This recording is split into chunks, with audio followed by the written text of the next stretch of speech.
Classic. All right, welcome and good afternoon, and welcome to this live stream with myself, Ruth, from Top Schools. But you don't just get me tonight. We have a special guest. So just before I bring on our special guest, thank you for watching live. Thank you for watching on replay.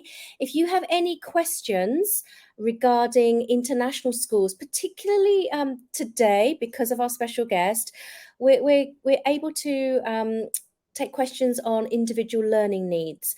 So our topic this evening is autism in girls, signs, symptoms, and underdiagnosis.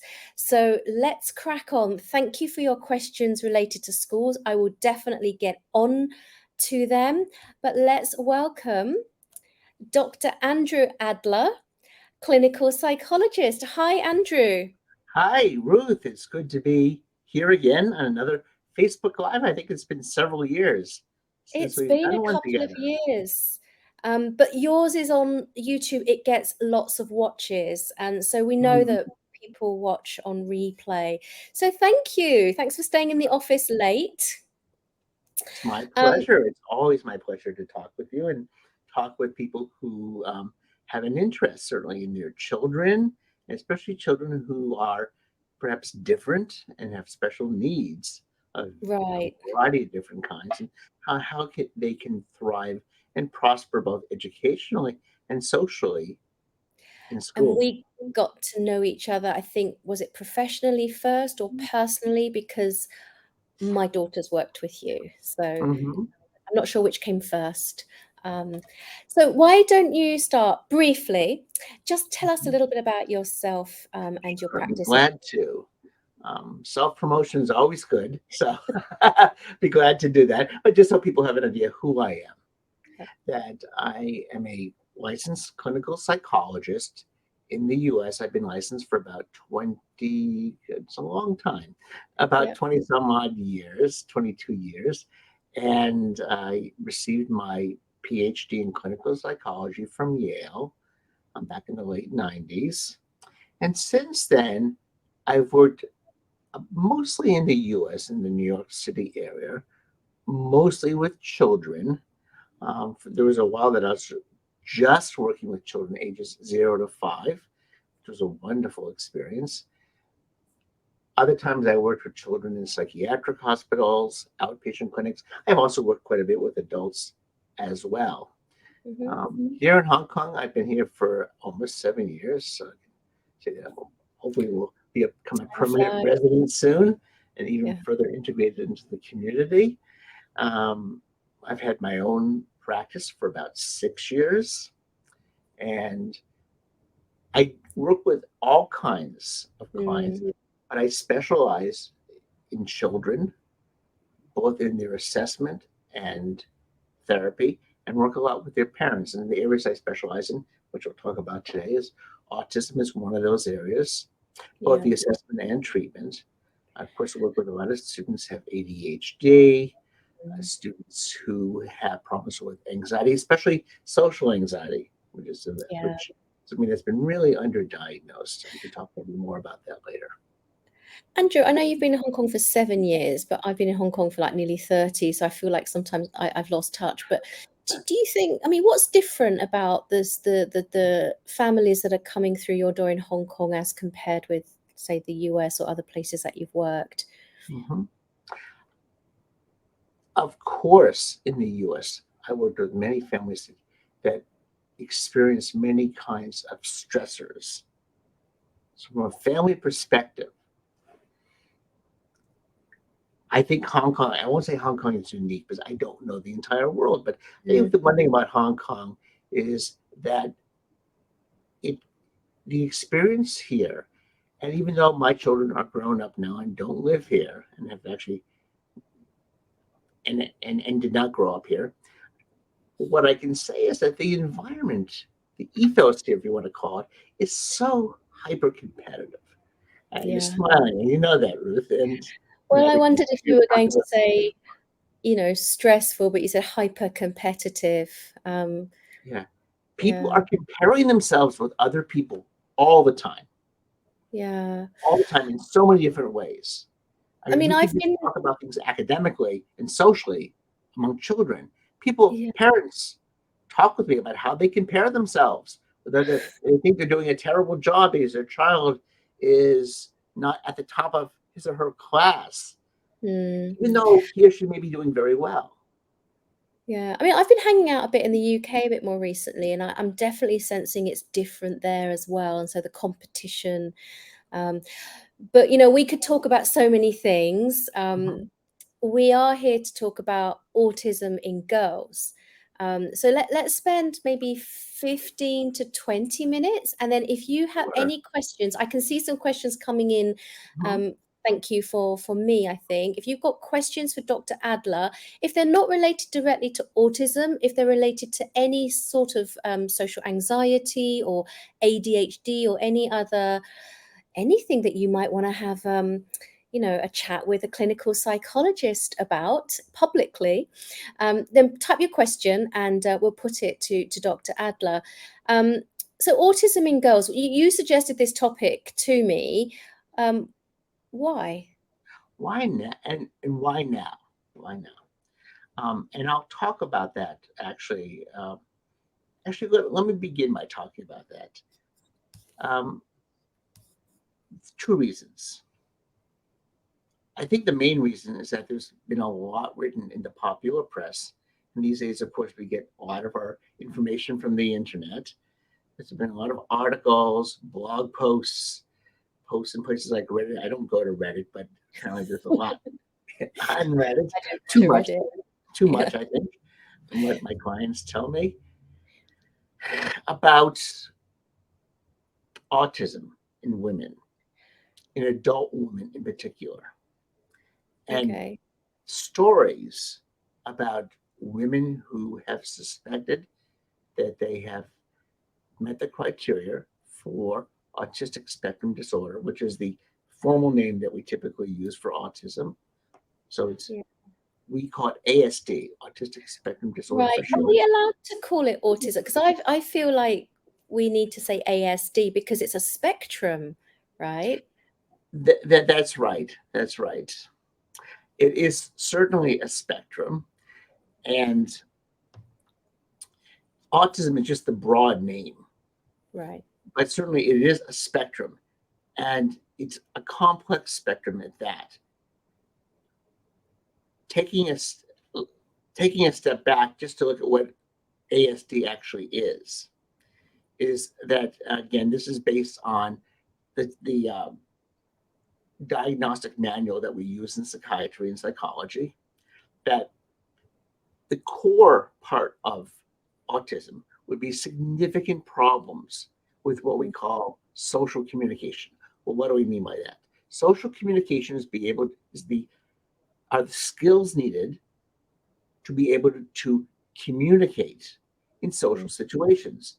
Being able to engage in small talk is the perfect example. Mm. All need to engage in small talk.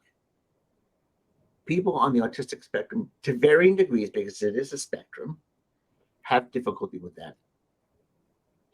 You know, Yeah. they can't come up with the words, they can't come up with the ideas or thoughts, or something is blocking them from doing that. Mm. They may have difficulty, even though they may have friends, they can't express their feelings or their emotions. They may not be also aware of how other people are communicating and what the meaning is. So when we communicate, we infer what people say. People don't often say things directly, they say things indirectly. Yeah. People on the autistic spectrum have difficulty with that kind of inference. That, Mm. to be able to read someone's face, for example, when they say something, sarcasm is a perfect example. Mm. With sarcasm, you have to read behind, you have to hear the meaning behind the words, that it's said in a way that is ironic or paradoxical. People on the autistic spectrum, again, to varying degrees, miss that. Mm. So that's really important because people are sarcastic, especially more in the Western world. Especially And the Brits more than the uh, we're pretty close in that. I think it's a different kind of sarcasm, but yeah, in the U.S. we can be quite sarcastic as well. Um, so that's one thing. The other major quality is a rigidity, or in Mm, terms of the way things need to be done, restricted patterns of behavior or interests, mm. like a hyper focus on a particular activity, and distress when someone can't engage in that activity, for example. Yeah. And of all the children that like I've seen over the last like dozen years or so, I can't recall a girl being diagnosed with ASD. I might have missed one or two, but they're overwhelmingly boys, right? That's absolutely right. Almost exclusively.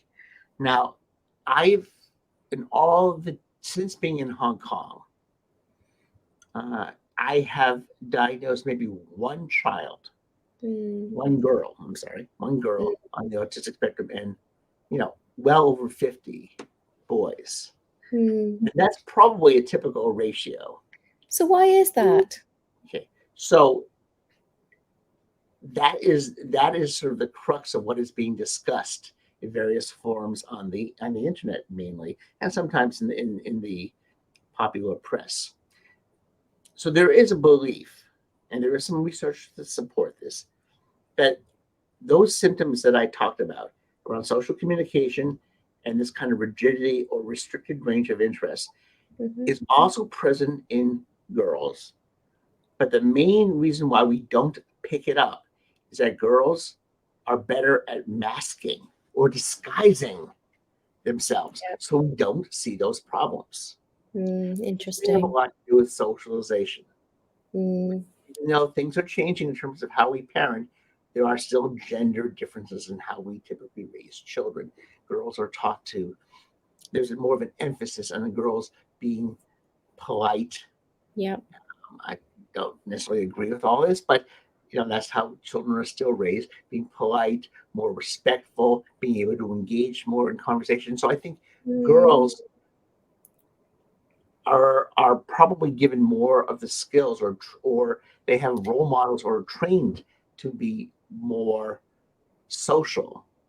mm, So what happens in the beliefs that are now emerging around autism in girls is that girls learn what they need to do to be social to get by. But it's like they're putting on an act yeah. or a mask, like a drama. Mm, They're expected to do that, where boys mm, are not. So that's one of the reasons why it's often missed. Also, just the nature of the problems that we see in boys and girls. Girls tend to keep, we say, internalize things more. The problems tend to be more around things that happen internally within their mind. mm, Boys tend to act things out more in their behavior. So behavior mm, gets more attention. Behavior problems get more attention than problems like depression or anxiety. mm. So we see much more ADHD in boys than girls. Is that right? Yes, quite a bit more. I can't remember the statistic, but quite a bit more. Um, Okay. I think we're getting better at observing it in girls. It tends to take on a quieter presentation. You don't see it as dramatically in girls, but generally, it's the disruptive child who gets the attention. Mm. It's the disruptive child who gets the attention, and then gets assessed. Generally, I'm generalizing obviously here, but that is generally the case. Yeah. That's So it's interesting. that we that I think makes it hard for us to see that in girls. So you brought this topic up. So obviously there's some new research that you're reading around this that's coming to the That's fore right. now. Does that mean, I mean, are you looking at some of the girls that you've seen in the last few years and maybe having a rethink about their situation? Yes, and some of these girls I always suspected were on the autistic spectrum, but now with some of the research out there that has, and I'll explain more in a few moments, that has looked at some of the early signs, that I'm now more sure that Mm, these clients are on the autistic spectrum. I'll give some examples in a little bit. One of the things that's come out and that I can see in some of the clients that I've just mentioned, is that parents, when you talk with them, even talking with the parents of adults, will say that their daughter really seemed very different from other children. That might be in that they were detached from others. They had difficulty forming relationships. They acted okay. They acted fine. They got along with others. But they really never engaged fully in relationships with other kids. But because they were quiet, they followed directions, they didn't cause any problems at home or at school. Parents thought, well, children might be a little bit shy, but she's okay. So often you hear stories like that, and that's actually been studied and showed that an adult diagnosis of ASD in women is related to parents' reports of this kind of social interactions when these girls are much younger.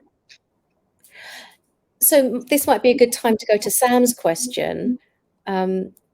Can this masking become such a norm that it carries over to adulthood and then it just becomes part of their personality?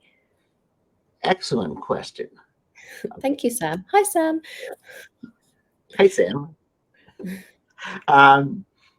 That's a good question. Absolutely, yes. I could go on, give a long lecture on this, but I'll give you the short version. Yes, please. For the sake of not losing too many viewers here, our Facebook participants.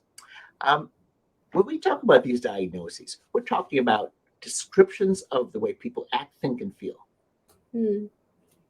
They are medical diagnoses, but they differ quite a bit. So psychiatric diagnoses such as these, or developmental diagnoses, in those categories are descriptions of what we observe and what people tell us.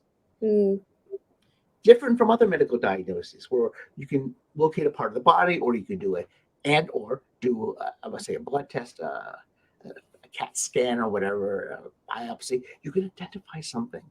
We can't do that. We don't have that. We have our observations and what people tell us. And you can imagine that there's a great deal of subjectivity and disagreement in how we as professionals might see one person versus another professional seeing that same person as well. So I want to keep that in mind, because certainly someone who has these kinds of social difficulties at a young age may have developed a more sort of way of acting as an adult that makes that person hard to be able to relate to others socially, or they develop a particular way. So let's say pick avoidant personality disorder, avoiding meaningful, or sometimes depending on the severity, almost all social interactions. You can imagine someone at a young age not having the skills to really engage in meaningful interaction socially, then later on developing avoidant personality disorder. Later on, somebody might see it as autism continued. Other people might see it as a personality disorder. But it is such a grey area, though, isn't it? Even in children. I mean, at what point is it beneficial to have a label? Say that again? At what point does it become beneficial to have it labeled? That is a great question. It depends on the person. Depends, yeah, 100%. We've got lots of questions coming in. Oh, sorry. We should address some of those, actually. Should we do that? Topic. So, thank you for the questions. If I'm in a different software, if you don't allow the software to see your name, I'm sorry that I don't know your name. But let's go with this one. So, YC Choi, what are the typical signs of ADHD in a 5-year-old? And I can answer the second part about what can we do to assist with going to school. I wonder, would you want to take that first part, Andrew? Yes, let me take the first part. Okay, so those would be similar to those you'd see in boys. But as I mentioned, we say it's a quieter presentation, perhaps not as pronounced in girls as in boys. So when we talk about ADHD, we're talking mainly about problems with attention and concentration and being able to deal with distractions. I Mm, can go into a lot of depth on this, but those are the core mm, characteristics. So we often see that when students start primary school, when especially within the international school system, when work becomes more challenging, mm, or academic work is actually introduced, there is more of a demand to actually pay attention to what goes on in class. So the kids who are not paying attention to looking out the window, they seem to be lost in space in their own heads, for example. mm, They get distracted by somebody just holding or playing with a pencil. Um, you see that repeatedly, you start to suspect the person may actually meet the criteria for ADHD. mm, Um, Again, with girls, you don't see it as quite as pronounced, but I've seen many girls over the years who mm, you dig a little bit deeper, you find that they have these difficulties. mm. Um, the hyperactivity part you usually see in much younger children. You typically don't see that often when a child gets to primary school. It is Right. part of the name of the disorder, but it's typically the hyperactivity is more with younger children up to age 4 or 5. Before I get to the second part, Andrew, I find myself talking to parents every day who mentions ADHD. It seems so common. Can you talk a little bit about, is it more prevalent than it used to be? And if so, what are the potential reasons for that? And YC Choi, I'll get to the second part of your question after this. Um, we don't know. Okay. It's That's hard a to shame. know and do research in this area because this is the real world, and you Mm, can't really do this kind of research and get real answers in the real world. We're not in a laboratory. We can't mm, control everything that's out there and say, okay, we can take out this factor or that factor. It's so hard to know. But based on experience and what people have theorized, that both are true. We are better at diagnosing it and catching it at a younger age, mm, attention related issues. And there's a lot more to it than what I'm talking about. But attention related issues, we are catching it at a younger age. Therefore, obviously the number of children with ADHD is increasing, and adults too, by the way. mm, mm, At the same time, there are probably factors within the world that are increasing the prevalence of ADHD. I think we can a whole discussion about the use of devices, for example, yeah. that are enticing, that are rewarding, that draw kids with ADHD pay great attention oftentimes to whether it be video games, YouTube, social media. They can Mm, they can do any of those things for hours, whereas they can only pay attention for 3 minutes when it comes to doing homework or paying attention in class. yeah. And I think that and that becomes more rewarding. So you find that kids are gravitating toward that, and they're perhaps not practicing or learning their attention skills as well as they Mm, used to. interesting. Probably just one factor. Yeah. At what age do you diagnose ADHD? Well, you can diagnose it actually at a very young age. I mean, I've diagnosed kids as young as age 1.5 to 2. What you Wow. need, yeah, not so much in Hong Kong because I don't see the kids that young. I wish I people would Or bring in more. their children Mm, at a young age, but more in the States. okay. And what you want to see is that if there's a demand to place on a child, in other words, there's an expectation that the child's going to do something, need to do something. It could be a simple task. How Mm, well does he or she attend to it? For example, eating a meal.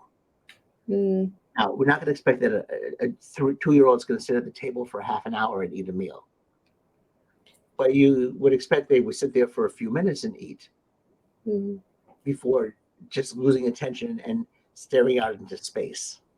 mm, So, it's more difficult at a younger age. Typically, we will diagnose it when a child mm. starts primary school or elementary school, because Yeah. that's Then it when becomes academic more. demands start to Yeah. really pile on. That's when the teachers will start mentioning something, and then the parents. I mean, the second part of YC choice question, maybe I can take this.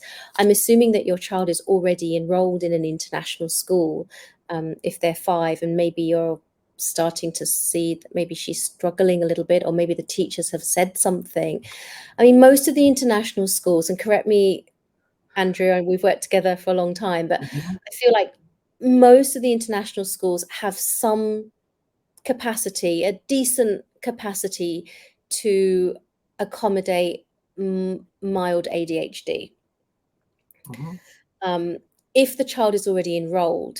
And so what should they be I mean, if your daughter is already diagnosed, then you should have a full psychological evaluation, right? That the sort of reports that you write, which run I to would like, say we'd call it a psychoeducational assessment because we want to look at yes, even at the beginning of primary school, we want to look at intellectual functioning, what the abilities are, yeah, child. We want to look at even at the beginning of primary school, what are the early reading skills, writing skills, early math skills, right, and is a relationship between problems with attention and academic right. performance. And so those reports that you write, they run to like what, 25, 28, 30 pages, something like I'm trying that. to write less than that these days because nobody reads that much. Well, and we've also had discussion about, a report for the parents and perhaps a slightly different report for the school. But okay, he's just updated. Let's see what. Okay. Interesting to understand the signs not yet enrolled. Well, if you're attempting to move into year 2 in ESF, I think you've got potentially that's going to be tricky. So, well, look, if she doesn't have ADHD, and if there are no issues, then count your blessings. Just try and get into a school first. I think let's not worry about the things that haven't happened yet. But I think maybe because everyone's talking about it all the time, right? So maybe we want to The, look the to our prevalence children. is quite high. I mean, Very high. there are quite a few kids in every single school. Um, I would not say that a child. I would not discourage a child from applying to a school because a child might have ADHD. I think it needs to No, be I mean, I assessed think and if addressed, it needs to be what? Sorry. assessed and then addressed. Yeah. And hopefully the schools would see that a child is doing that. Now, I can't speak for the schools, but I would hope the schools, I can see you grimacing a little Yeah. bit. Uh, It's a tricky area. I mean, mainly what we see a lot of is that the children have gone in for the assessment, um, and there's clearly something. They're struggling. There's an issue. There's something, and because the parents haven't disclosed, the schools would they need to understand what they're dealing with, right? So they need to understand that, okay, we can see that this child might have some needs. What are those needs? And without the backup of a psychoeducational evaluation, mhm. the school is they're working in the dark, really.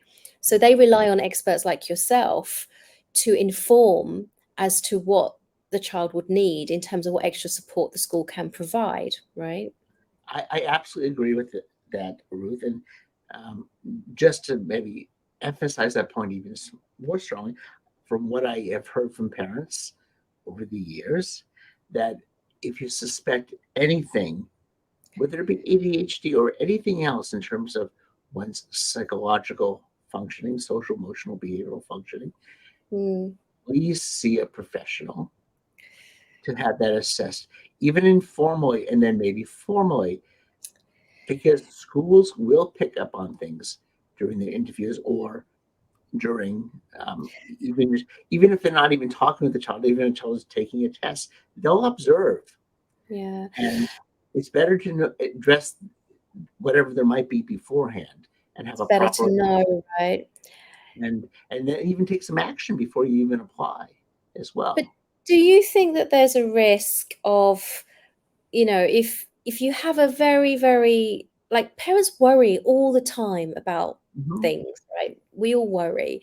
Um, and if a parent has a slight hint, a slight concern that there might be something, and then they take them to see, maybe not yourself, but maybe some other, clinical psychologists out there, they're going to get what they pay for, and what they paid for was a diagnosis. So then they've got a diagnosis.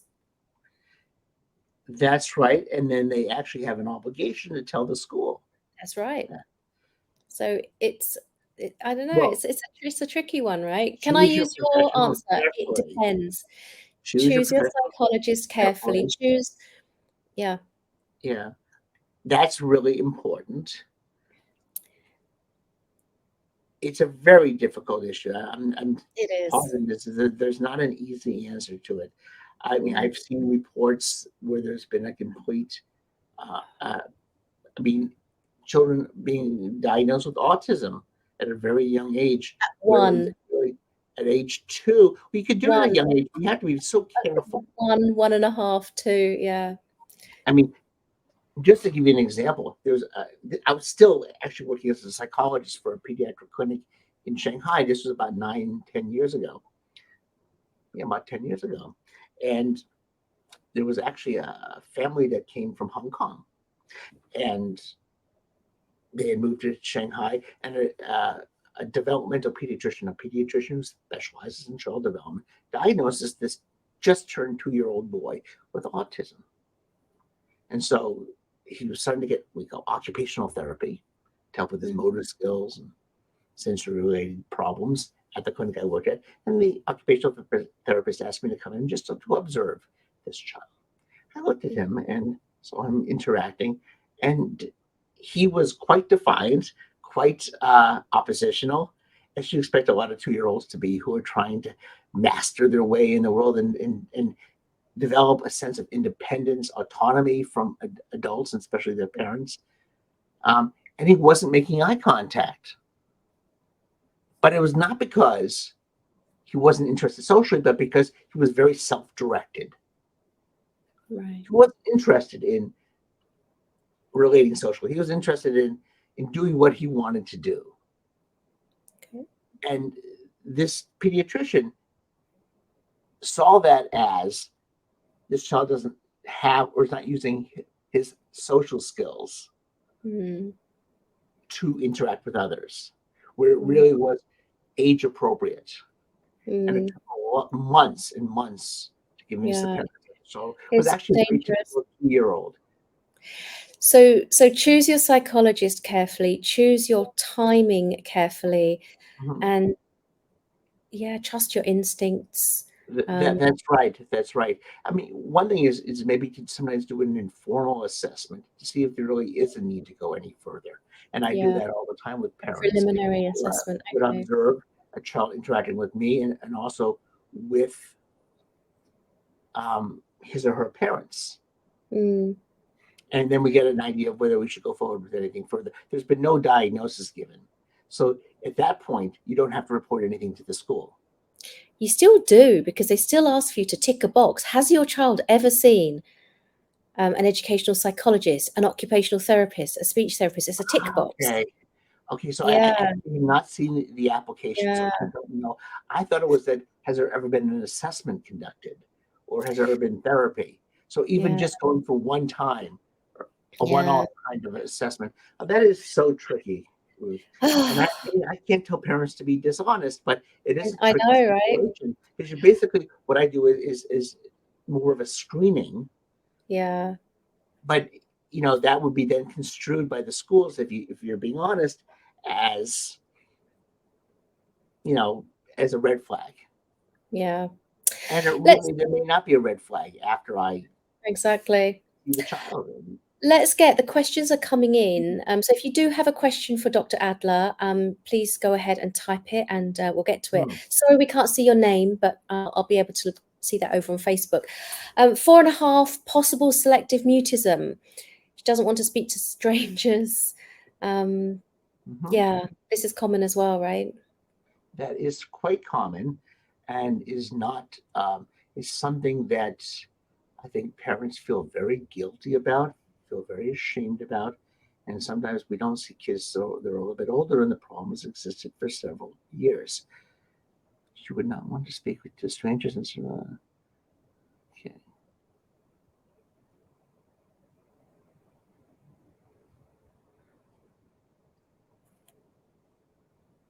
Yeah, suspected So, selective mutism. yeah, so I would want to know more. Mm. This sounds like it might be either selective mutism or it might be what we'd call social anxiety. So what's the difference?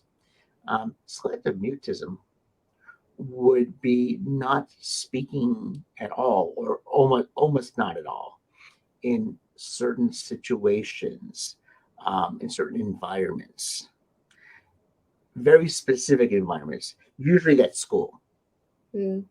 whether it be in kindergarten or early in primary school when we pick this up. Mm-hmm. And it's almost the point of the child obviously has the language skills, the expressive language skills to be able to speak, but doesn't.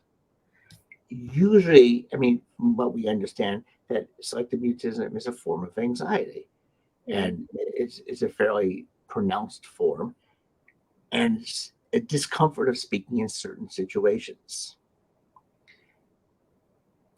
Child might speak absolutely fine at home to parents and other family members, but not in school.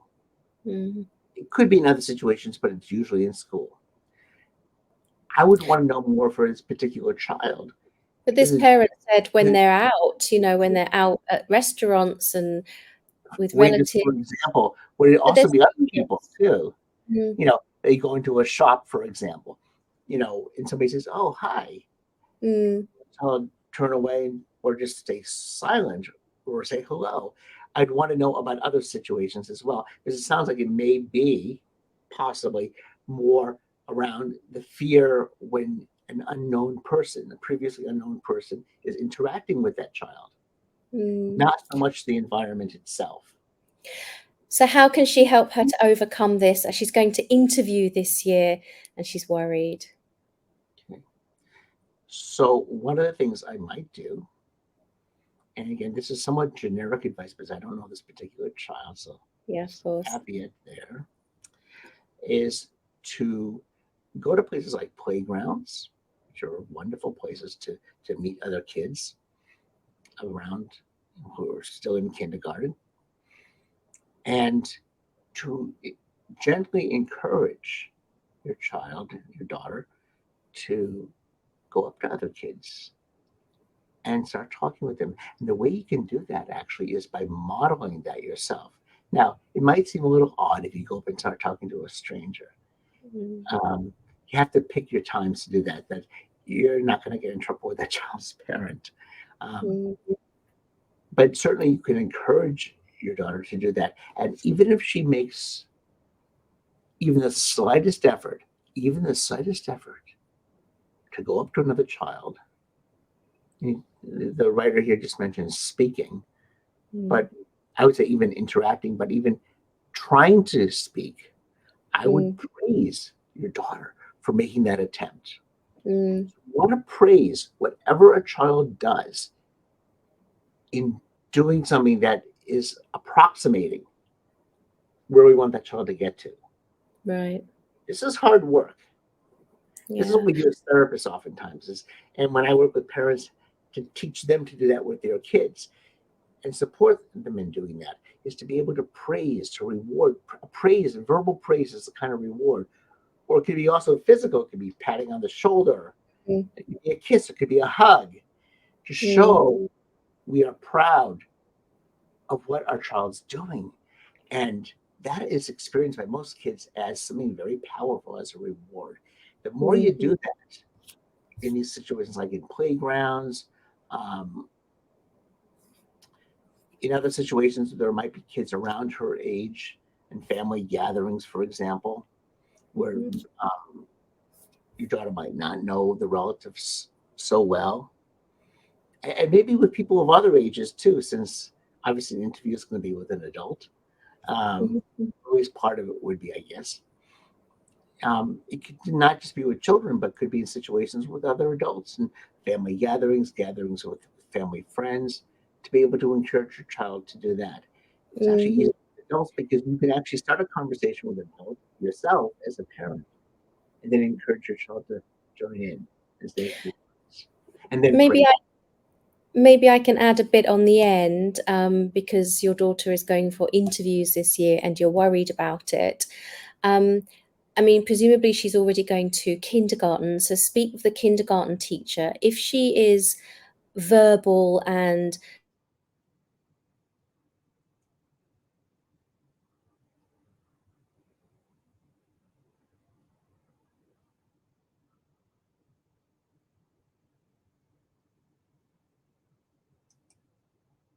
in an interview, and that she will, that you trust that the teachers are going to get the best out of her.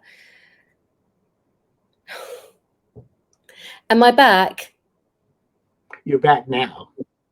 Oh my goodness, my internet is so rubbish. When did I phase out? Shall I just go over that again? Yes, please. Okay. Oh gosh, how embarrassing on a live.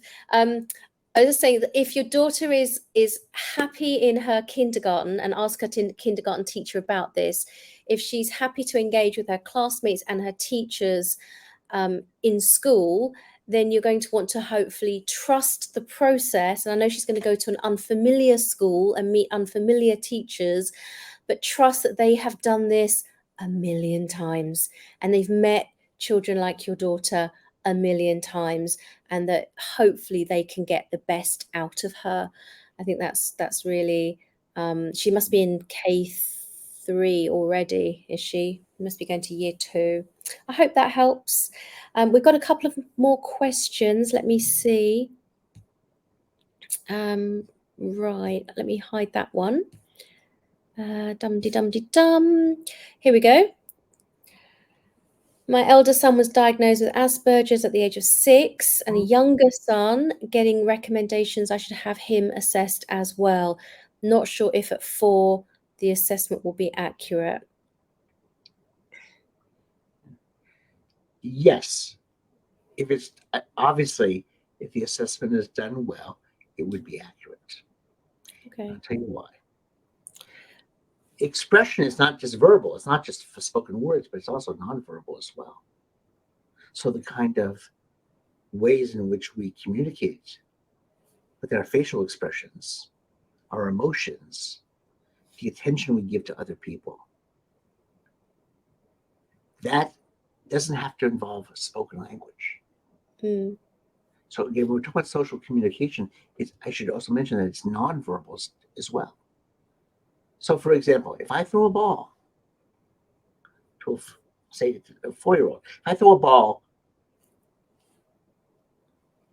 and then go to pick it up, I would expect a 4-year-old to look at the ball as I throw it. As I go to pick it up, the child's going to look at me and see if I'm going to throw it again or do something else with it. That kind of movement of attending to what I'm doing is a kind of social interaction. Mm-hmm. It's saying, I'm interested in what you're doing. I'm interested in what you're doing. I'm not using spoken words, but I'm showing by my bodily reaction, my face. I'm turning toward you to see what you're going to do next. That's a form of communication. So yes, even though the child may not be expressing himself using spoken words, we can see that non-verbally. But are you able to diagnose autism, or would you say that what's the clinical expression that I've seen on these reports, that it might be autism? Now, I would be more definitive than that. I'd say the child either meets the criteria or it doesn't.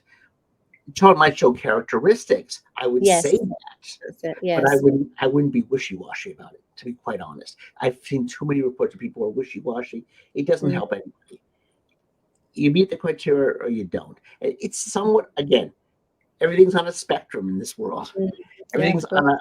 on a scale of non-existent to severe, right? Mhm. So when we say somebody meets the criteria, that they've reached a certain threshold in terms of the severity of the symptoms, and also whether the symptoms really affect a person's everyday life. The symptoms affect everyday life, and that is something that we can say. We can't be absolutely definitive, but we can be fairly definitive. If I am not sure, I might diagnose them as saying, I'm diagnosing, but I do so with some caution. But I just noticed that this parent has not indicated that the younger son, aged 4, is displaying any traits that he suspects that he may have. He may be on the spectrum. So I wonder if that might be, if he's not. I mean, if he's not they should know, because they have the elder son who is diagnosed. They should be familiar with some of the, should be recognizable. So if there's nothing obviously obvious with the younger child, why would they then go to get him assessed? Couple responses. First, we don't even know if No. again, I don't mean to be cynical, but I will be. I don't know if the Asperger's diagnosis, and by the way, Asperger's is an outdated term. We don't use that Yes, anymore. must be a local CP, right? Local clinical Yes, psychology. we don't Yeah. we don't know if that's an accurate diagnosis or not. We have no Yes, idea. that's true. I have no idea. I would not. I assume nothing. Yeah. But let's say assume for the moment that it is an accurate diagnosis, that the child is on the autistic spectrum somewhere. And you're right. If that's the case, then the parent would know something. It says also that I'm getting recommendations. I don't know if it's from the school or from the kindergarten or from somebody else or from somebody from some activity that an adult who runs an activity that child's in. But let's assume it's a kindergarten. I'd want to know more. So, for example, so if somebody comes to consult with me, we're not doing a full assessment, but they come in with the decision that the school has said, well, we think the child might be on the autistic spectrum. Or they're saying we have concerns. They really shouldn't say we think the child should be on the spectrum, although I think a lot of schools would say that. But they should say we have concerns about how your child is doing socially, and maybe also in terms of his speech and language skills. I would want to know more. Yeah. Well, how about how that child is doing at home and other situations? I might even want to talk to the teachers before doing a full assessment. Well, to that parent, if you would like to message me or Dr. Adler, then maybe we can have another deeper chat. I mean, it's so specific to each individual child, isn't it? It certainly is. I think those are all the questions that we had for now. Couple of repeated questions. So we've had ADHD, we've had autism, selective mutism. Oh, here we go. And there's a couple of questions for me about sort of general school admissions and stuff like that. Shall I do those in the middle? And then if you've got questions for Dr. Adler, I will remain and stay here. And you okay to hang out for a bit? Got nowhere else to go. Always love to hear your wisdom, Ruth. Oh, well, I don't know about that. Let's have a look, shall we? So many questions about ESF. So we are in application season. This is September, and boy, are people panicking. So my child in ESF is applying to ESF primary from another kindergarten, and she's a foreign passport holder. Do I think you have a chance? I'm sorry, I have no idea. What can we do to have a higher chance? We've applied to ESF kindergarten before, but we're not offered a slot. Right. The thing is, there are plenty of schools in Hong Kong. Okay, there are some great international schools in Hong Kong. If you have decided and you have done ample research and you are convinced that ESF is a good fit for your child, by all means apply. But there are no guarantees in life. And it sounds like you don't have any priority. So don't put all of your eggs in the ESF basket. I'm sorry, I have no idea how I can suggest that your child might have a higher chance because I don't know you. But ultimately, even children who appear to be a perfect fit, there are too many applicants for the number of seats available. So I hope that just look elsewhere. There are some really great options in Hong Kong. Okay. This is a long one. It's going to cover most of our faces. Oh, hello, YC Choi. You're very prolific this evening. My child is a foreign passport from the Netherlands. Okay. No, we do not have the Dutch curriculum. Now, I think earlier, let me track back. You said your child is 5. So thinking about what your child might do at university, who knows? Who knows? Who knows where we will be, if any of us will still be here, whether or not universities will still exist in their current form, nobody knows. So the first thing I would say is please choose a school for your child, for your 5-year-old child, for now and for the next 3 to 5 years. Because beyond that, who knows? You'll have a different child. And so I don't know the Dutch university system, I'm afraid. You were offered year 1 last year, but withdrew. I wonder, are you regretting that now? I'm just going to spend a couple of minutes on this, right? I've seen a bunch of questions. We've got this chat now in the Facebook group, the Successful School Admissions. And I think there were 3 comments today and yesterday. And it's still ESF, but it could equally apply to any other international school. You would prefer your child to stay in K3 to get more Cantonese and then apply to an international school after K3, which is late. So that means your child's applying for year 2.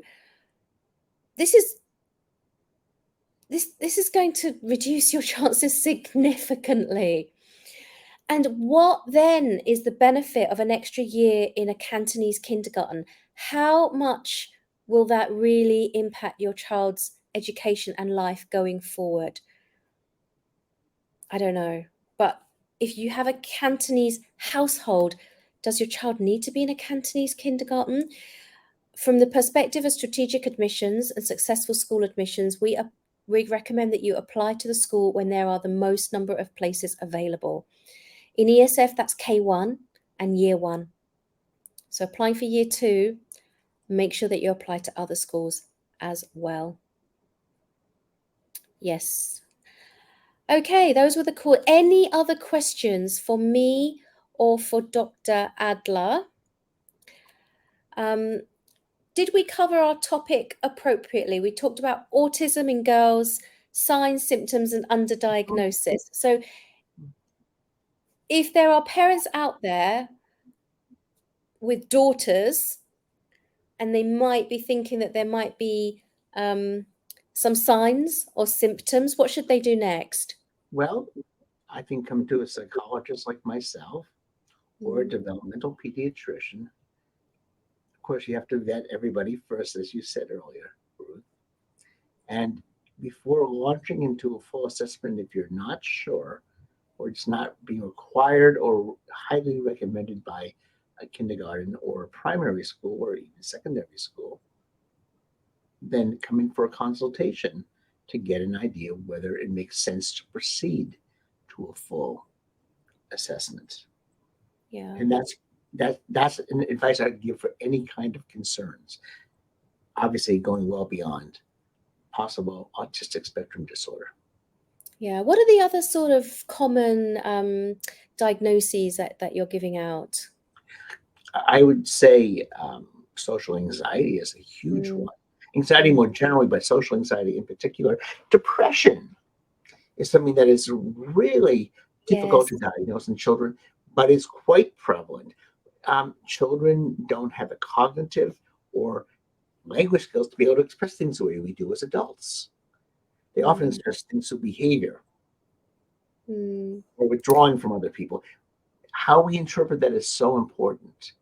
So I look at, when I do an assessment, a full assessment, I look at a wide range of sources of data, including what parents say, what children say, my observations in the classroom, my discussions with teachers, rating scales, multiple rating scales these days, and pull that all together to try to understand what's going on. Depression is one of those ones that's very difficult to diagnose in children. What age are you seeing children being diagnosed with depression? Probably not till primary school, though I suspect it exists at a much younger age. I think it's just so hard. Oh, it's so hard to be a parent these days.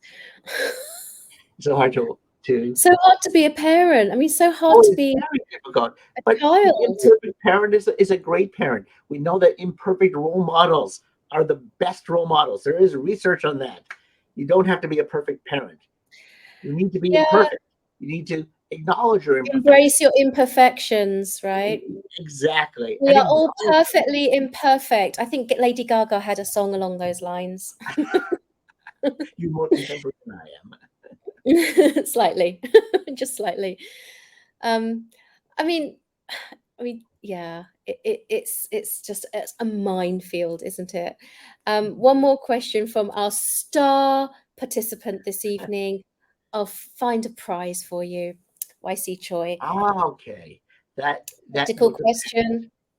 For a full assessment for a child, it's going to range anywhere from 18,000 to 26,000. And it depends on what needs to be done for an assessment and what we can do. Yeah. And I've seen reports, I've seen a lot of your reports because we work together, and I've seen reports from different psychologists that sometimes 2, 5, or 10 pages. If you're applying to an international school, I wouldn't recommend these brief reports. They seem to be a bit brief. And And as yeah, go ahead. in a related way, I also would find out what the psychologist is actually going to do. Yes, what tests are they going to run? So do you So, have some recommended, yeah, what do you do then? so I actually, when I make contact with a parent, I send out a a summary of the whole assessment, including the tests that I would use. So, for example, for intelligence, which basically intelligence is the capacity to be able to learn in school academically. Mhm. So these are kind of like the building blocks of academic development. So for that, we use something either called I use something called the Stanford Binet, but the more popular one, which I don't think is quite as good, but both are acceptable, would be the WISC. The whisk, yeah. 5 at this point. Um, and then for achievement, the one that I use, which is the most popular, which is the Wyatt 4, fourth edition. It's probably or the Woodcock Johnson. Both are excellent. The Wyatt's more popular. Doesn't really matter. Would you be able to give us sort of a list of the tests that you run? Mm-hmm. Would that be okay? And then we can share that I later certainly on. can do that. Because I think that is, definitely there are psychologists that are doing these sorts of reports, and they do range. So it's a really good point to check what tests are going to be covered. And there might be alternates, right? But they should be testing for this or that or the other. You should stay Really, away really from anything that seems too out of this world, like any special, I don't know, any special kind of devices that are used to measure brain waves to try to come up with diagnosis of ADHD. That stuff is nonsense. It's quackery. I mean, Absolute quackery. yeah, and there are online quizzes nowadays. I keep getting them popping Okay, up because, yeah, I get lots of referrals. yeah, People refer themselves, usually adults, but yeah. sometimes they're kids, who take a test online and say, "Oh, I know I have ADHD. I know I'm autistic." These tests are not validated. We don't know of any research that backs them up. Anybody who spends the time and money to develop tests is not going to give it for free. If it's Yeah, for it's free, nonsense. you have to vet things very carefully. Yeah, you do And have to be careful. Yeah. everybody will meet the criteria for whatever. Too many people, what happens is that there's an overabundance of people coming up as positive for ADHD or autistic spectrum disorder. The good news is that when people come to me, whether they be children or teenagers or adults, usually there's something else going on. It may not be what the test indicates, but there's something else going on. So the assessment is still worthwhile. We should actually, I've just remembered that we've kind of missed off a bit, which is once there's a diagnosis, let's stick with ADHD for a moment. Once there's a diagnosis, yes, there are some there are accommodations that the school can make, and there are sort of practices and behaviors that you can suggest and habits that can be Mhm. formed or broken. But there's also medication, and that's a bit of a rabbit hole, isn't it? That's right. Um, the good news and bad news, I guess. Um, the good news is that for ADHD medication, if done carefully and thoughtfully, it can be very effective in just improving attention span, Mm, especially in school. The bad news is that that's really what works. There isn't a lot one can do behaviorally in terms of therapy, in terms of school interventions to improve that. There's some basic things that you can do, like, for example, a child can move closer to the front of the class yeah. so that the child has fewer distractions around him or her. The child could be paired with a student who has a good attention, so the child has a good role model. But to really address attention, medication really does work Mm, wonderfully. You want to find another whole issue, finding a good. There are some yeah. great psychiatrists here. There are some, most of them psychiatrists. I'll be honest, I would Mm, not go. I would not send an enemy to any of them. I mean, they just spend a few minutes with a patient, and then they have a diagnosis, and they walk out with a bag of medications. And, you know, yeah. it's not It's helpful. But there are some great people here in Hong Kong. Wonderful people, better than people I worked with in the U.S. The other thing is that therapy and other kinds of interventions in school can be helpful with things that are related to attention. For example, like organizational and planning skills. That's a big one. People with attention also have problems with planning and organization. We call those executive functioning skills. There's a lot of brain science research on this. So mm, therapy, and I do work with a lot of kids who have organizational and planning skills, whether it be planning and organizing their materials that they need for school, or planning, for example, to do assignments and how they pace themselves, and especially with mm, high school students, but also with primary school students, being able to plan for projects. mm. There are And other things as well, like short-term memory. There are also issues with getting started, being motivated to begin tasks, to be able to finish tasks. There's a whole wide range of areas that can be worked on in therapy that relate to attention. yeah. We've got, I think this must be the same parent talking about selective mutism again. Um, how can a child with SM be diagnosed if she doesn't say a word at all? Okay, good question. So, if the child is not speaking in any environment, that would really concern me in terms of, is there a fundamental speech and language issue? I might Mm, involve a speech and language therapist in doing an assessment. mm, If the child speaks a little bit at home, and let's say not at school, which is typically what we find with children with selective mutism, the way I would assess it is to observe the child in school mm, and be in the background. Obviously, not let the child know that I'm there to see him or her, and observe. I wouldn't observe at home because that would child would know that something is different than somebody else is a stranger is coming to the house. That yeah, might change things considerably, but I would base it on parent report. But if not yeah. saying a word at all, that part gets me. That I'll And be thinking I about think speech and language again, stuff. this comes down to trusting the process. Trust that you as a professional or the teachers, they know how to work with children like this. So That's right. um, That's right. yeah, trust the process. And trust someone who's not there just to make a buck, just to do okay. Oh, your child needs an assessment. I want to know why we're doing an assessment. Am I the best person to do it? And if I am the best person, what's the way that's going to be most helpful in understanding and helping your child? Yeah. We're going to have to wrap this up because we've gone on for over an hour. Who would have Mm, thought?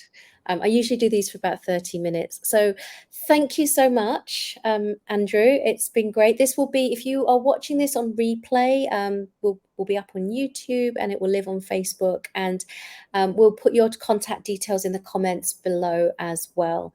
Thank So you so much, Ruth, for thank you having me. so much. Thank you. And Okay. then just before I end, I think next week is the 14th, right? I've got guests lined up for the next couple of weeks, which is really exciting. So have a look in the Facebook group in the events section, and I'll be posting about next week's guest and the guest after that very soon. And if you want to reach me, you know where to find me. So thank you for tuning in.